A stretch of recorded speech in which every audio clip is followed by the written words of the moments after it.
নমস্কার, আমি তন্ময়। আমাদের আজকের আলোচনার বিষয়, আচ্ছা আপনার বাচ্চাকে স্টক মার্কেট ইনভেস্টিং কি শেখানো উচিত? আমি বাচ্চা বলতে চাইছি ধরুন ক্লাস 8 থেকে 12 বা কলেজ পর্যন্ত পড়ে, তাহলে তাকে কি সত্যি শেখানো উচিত? এই বিষয়ে আলোচনা। আচ্ছা, স্টক মার্কেট শুনলেই না অনেকে তেড়ে আসবে, এই তুমি কি বলছো, এটা জুয়া, এটা জুয়া, এটা জুয়া।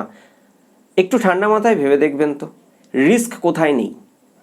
আপনি রাস্তায় বেরিয়েছেন, গাড়ি চড়ে যাচ্ছেন, রাস্তায় তো অ্যাক্সিডেন্ট হতে পারে। তখন আপনার ছেলে মেয়েকে আপনি বাইক কিনে দিয়েছেন, সে চালিয়ে ঘুরে বেড়াচ্ছে, রাস্তায় অ্যাক্সিডেন্ট হতে পারে। আচ্ছা, আপনি আপনার ছেলে মেয়ে কী করে বাইক চালাচ্ছে আপনি জানেন না, কিন্তু অন্যের ছেলে মেয়ে কী করে চালাচ্ছে না সেটা দেখতে পাচ্ছেন। দেখে আপনি আজকালকার ছেলেমেয়েরা উচ্ছন্নে গেছে, দেখো দেখো দেখো। আমার ছেলে মেয়েটা এরকম নয়, নিশ্চিত 100% আপনার ছেলে মেয়ে ওরকম নয়। অন্য কোনো জায়গায় গিয়ে সে করছে না, জানেন? রিস্ক ফ্যাক্টর সব জায়গায় থাকে। আপনি আটকাতে পারবেন বাইক চালানো? আটকাতে পারবেন না। এবার আসি, টপিকে আসি।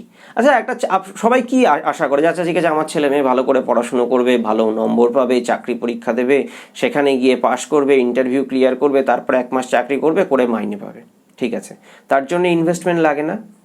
প্রতি বছর আপনি তাকে ধরুন সরকারি স্কুলে পড়াচ্ছেন, প্রাইভেট টিউশন দিচ্ছেন, গ্যারান্টি আছে সে ভালো করে পাশ করবে, পাশ করলেও সে চাকরি পাবে। যদি সে চাকরি না পায় তাহলে সেই পড়াশুনোর কত দাম? অনেকে এরকম বলে, হ্যাঁ তুই পড়াশুনো করে চাকরি পেলি না, তোর পড়াশুনোর কী দাম? সত্যিই কি তাই? কিন্তু সবার কি উদ্দেশ্য? পয়সা চাই না? জীবন কাটাতে গেলে সত্যিই পয়সা চাই, আমিও স্বীকার করি। বাপ কা, মা কা, ভাই কা, সবকা দায়িত্ব লেগা ইয়ে ফাইজাল।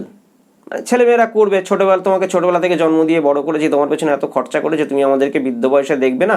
আর যদি তুমি সেটা করতে না পারো, তুমি একজন অপারক। আর একটা পরিবারে যদি একাধিক সন্তান থাকে, একজন করছে আর বাকিরা পাচ্ছে না, তাহলে যে করছে সেই হচ্ছে একেবারে সোনা ছেলে, আর বাকিগুলো কুলাঙ্গার।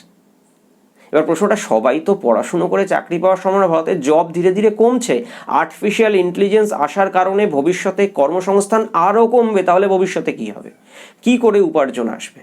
এবার এই স্টক মার্কেট এমনই একটা জিনিস, অর্থাৎ দেখুন ইন্ডিয়ার গ্রোথ হবেই, এ আটকানো সম্ভব নয়। ইন্ডিয়া ওয়ার্ল্ডের সেকেন্ড বিগেস্ট ইকোনমি হবে, থার্ড বিগেস্ট খুব শীঘ্রই হয়ে যাবে, সেকেন্ড বিগেস্ট। তাহলে যে এই যে কনস্ট্যান্ট ইকোনমিক গ্রোথ চলছে, তার ফলে সেই সব কোম্পানি শেয়ারেরও গ্রোথ হবে, তাহলে শেয়ার হোল্ডাররাও সেই মুনাফাটা পাবে। এবার যদি আপনি শিখে এর মধ্যে নামেন, তাহলে আপনার লাভের সম্ভাবনা বেশি। এবার শেয়ার মার্কেট নিয়ে এত মানুষের মধ্যে ভয় বা বাজে মানসিকতার কারণ কি? কারণ হচ্ছে লোভ। উদাহরণস্বরূপ বলি, ধরুন আপনার পাড়ায় একটা মদের দোকান খুলেছে, কেউ এসে বললো, জানো মদের কারণে আমার জীবনটা শেষ হয়ে গেছে, বা আমার স্বামীর জীবন মদের কারণে শেষ হয়ে গেছে। মদের কারণে হয়েছে? যদি মদের কারণে, তাহলে ওই পাড়ায় প্রত্যেকটা মানুষের জীবন নষ্ট হতো, তার একার কেন? আপনি যদি মদ খাওয়ার উপরে আপনার নিয়ন্ত্রণ না রাখতে পারেন, সেটা আপনার প্রবলেম। আপনি নিয়ন্ত্রণ রাখতে পারেননি, কেউ নিয়ন্ত্রণ রেখেছে, দিব্যি আছে, মদের দোকান আছে, ঠিক হয়েছে, আমি বুঝে চলবো। আপনি আপনার টাকা নিয়ে কোথাও ইনভেস্ট করতে চলেছেন, বিনা পড়াশুনো করে গাদা গাদা টাকা হয়ে যাবে, বা কেউ এসে বললো এই ইনফরমেশনটা, ইনপুটটা নে, টাকা কদিনের মধ্যে ডবল হয়ে যাবে, কি করে হবে? যেখানে যত বেশি গেইন, সেখানে তত বেশি রিস্ক। আচ্ছা, কোনো একটা রোডে বাস চালানোর জন্য একটা ড্রাইভারকে কতদিনের এক্সপিরিয়েন্স নিতে হয়?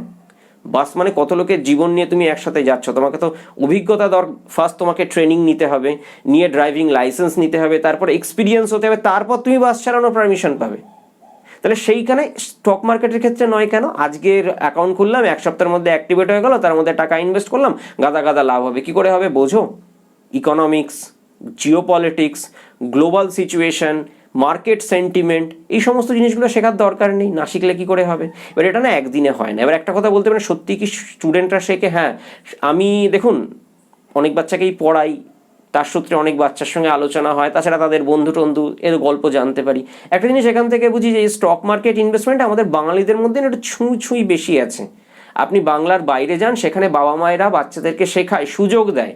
আপনার ছেলেকে বা মেয়েকে যে বাইকটা বা মোবাইলটা কিনে দিয়েছেন, কত টাকা? ভেবে দেখবেন তো, কত হাজার টাকা বাইকের পেছনে খরচা করেছেন। এবার আপনি বলবেন, আচ্ছা স্টক মার্কেটে দিলে তো টাকাটা ডুবে যেতে পারে। আপনি টাটা মোটরের শেয়ার কিনলেন, সত্যি টাটা মোটর কালকে বন্ধ হয়ে যাবে, শেষ হয়ে যাবে? বা আমাদের সবার ভরসা স্টেট ব্যাংক অফ ইন্ডিয়া, দেশকে তিজোরি, সরকারি ব্যাংক, সরকার কখনো ডুববে না, ব্যাংকও ডুববে না, তাহলে সরকারি ব্যাংকের শেয়ারে ইনভেস্ট করুন। শিখুন, বাচ্চাদেরকে শিখতে দিন। ভুল ত্রুটি তো হবেই। আপনি আপনার জীবনে সব কটা সিদ্ধান্তে সক্ষম তো? আপনি সব ভালো সিদ্ধান্ত নিয়েছেন তো? আপনিও বলবেন না আমি রিগ্রেট করি, আমি এই জীবনে ভুলগুলো করেছি। আচ্ছা, সত্যি কি ভুলের কারণে আপনার জীবনে ক্ষতি হয়েছে, না কিছু আপনি শিখেছেন? তাহলে বাচ্চাকেও শিখতে দিন, সুযোগ দিন। আপনি যে বাইকটা দিয়েছেন, রিস্ক ফ্যাক্টর তো তার সাথেও আছে, আপনি তো সেটা মেনে নিয়েছেন। তাহলে যদি সে তার নিজের পকেট মানি বা সে সেটাকে ইনভেস্ট করে, হ্যাঁ প্রথমে তাকে অল্প কিছু দিলেন, ঠিক আছে সে টিকে থাক। এবার দেখুন কোনো মানুষ না জিরো হতে চায় না, উড়াতে চায় না। আর একটা কথা, আপনি যদি আপনার সন্তানকে সঠিক শিক্ষা দেন, সে নিজের নিঘাত চেষ্টা করবে। আর একটা জিনিস, যদি কেউ পড়াশুনো করে এগুলো করতে থাকে তাহলে সে ভালো করবেই। কারণ হুট করে আমি মাঠে নামলাম, গোল দিয়ে বেরিয়ে যাব, হবে না। তার জন্য practice, time, study, again practice, এগুলো করতে করতে করতেই আসে। এবার সেই জন্য সবার আগে যেটা জরুরি না, বাবা মা হিসাবে সাপোর্ট দেওয়া, যে না ঠিক আছে তুই এটা করছিস, এটা কর। কারণ সত্যি কথা, চাকরি কতজন পাবে বা কত টাকা মাইনে পাবে, বা যেটুকু মাইনে পেলো সেই টাকাটা সত্যি ঠিকঠাকভাবে সঞ্চয় করে রাখতে পারবে? উদাহরণস্বরূপ হিসেবে বলি, ইউএস ডলারের সাপেক্ষে 4% করে রুপি ডেপ্রিসিয়েশন হচ্ছে, মানে টাকার মূল্যের অবনয়ন হচ্ছে। আর দ্বিতীয়ত, আপনি লোকাল মার্কেটে গেলে বুঝতে পারবেন চালের দাম বছর বছর কিভাবে বাড়ছে। চাল, ডাল, খাদ্যদ্রব্য, ওষুধ, এগুলো তো নিত্য প্রয়োজন, এগুলোকে আপনি অ্যাভয়েড করতে পারবেন না। তাহলে যদি সেখানে এত টাকা বাড়ে আর আপনি আপনার টাকাকে রেখে দিয়েছেন সেভিংস অ্যাকাউন্টে, সেখানে কত পার্সেন্ট ইন্টারেস্ট পাচ্ছেন? মেবি 8%, 9%, তার বেশি নয়। আপনার 4% ডলারের জন্য চলে গেল, তারপর আপনার 5%। সত্যি আপনার টাকার মূল্য বাড়ছে না, অধঃপতন হচ্ছে? তাহলে অ্যাটলিস্ট টাকার মূল্যটাকে বজায় রাখুন। এবার এখানে একটা প্রশ্ন আসলে আমি কী করে করতে পারি? আমি মার্কেট সম্পর্কে কিছু পড়তে চাই না, আমার পড়ার সময় নেই, আমি বুঝি না, আমার মাথায় অত বুদ্ধি নেই। আপনি সিম্পল ইন্ডেক্সে ইনভেস্ট করুন, মিউচুয়াল ফান্ডে ইনভেস্ট করুন। এবার একটাই কথা, মিউচুয়াল ফান্ডেও একটা প্রশ্ন আসবে, আচ্ছা ঠিক আছে কোন মিউচুয়াল ফান্ডে করবো কি, আমি যাচ্ছি না, অন্য কোনো দিন আপনাদের যদি সত্যি আগ্রহ থাকে কমেন্ট বক্সে লিখবেন, আমি এই নিয়ে ভিডিও বানাবো। কিন্তু প্রশ্নটা হচ্ছে, আচ্ছা ঠিক আছে আমি ইনভেস্ট করতে চাই, কিচ্ছু বুঝতে চাই না, তাহলে কোথায় ইনভেস্ট? আপনি নিফটি 50 ETF কিনে রাখুন, এক্সচেঞ্জ ট্রেডেড ফান্ড।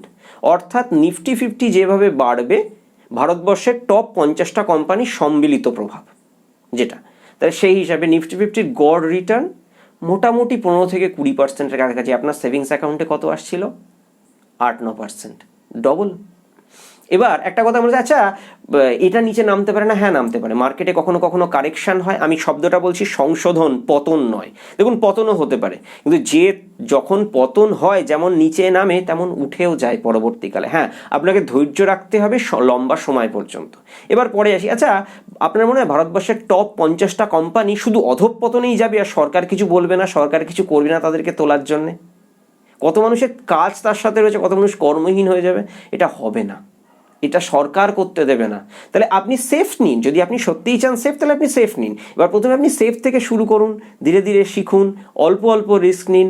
আর কত ম্যানেজমেন্ট কিভাবে করতে হয়, কতটা পয়সা কোথায় রাখা উচিত, কিভাবে শুরু করা উচিত। তবে একটা জিনিস আমি বলবো, করবেন না, ফিউচার অপশন ট্রেড করবেন না। সেবির মত অনুযায়ী শতকরা 95%-এরও বেশি ইনভেস্টার নিজের লোকসান অনুভব করেছে এই ফিউচার অপশন ট্রেডে।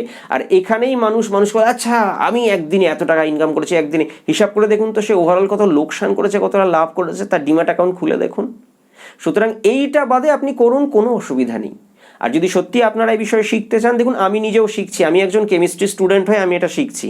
এবং একটা কথা বলি, অনেক সময় না আমি যখন পিএইচডি করতাম, আমাকে এক জুনিয়র ভাই আমাকে শেখানোর চেষ্টা করেছে, আমি পাত্তা দিইনি, আমি শিখতে চাইনি। কিন্তু আমি এখন বুঝি সত্যি আমি যদি ওর কাছ থেকে শিখতাম তাহলে আমি হয়তো উপকার হতো। সুতরাং শিখুন যত তাড়াতাড়ি সম্ভব, শিখতে হবে, প্রয়োজন, অর্থকে বাঁচাতে হবে। যাই হোক, এ বিষয়ে যদি আপনারা পুনরায় শিখতে চান অবশ্যই কমেন্ট বক্সে লিখবেন, আমি আরও ইনফরমেশন বেসড ভিডিও বানানোর চেষ্টা করব যাতে আপনাদের ভালো হয়। ভালো থাকবেন, দেখা হবে নতুন ভিডিওতে।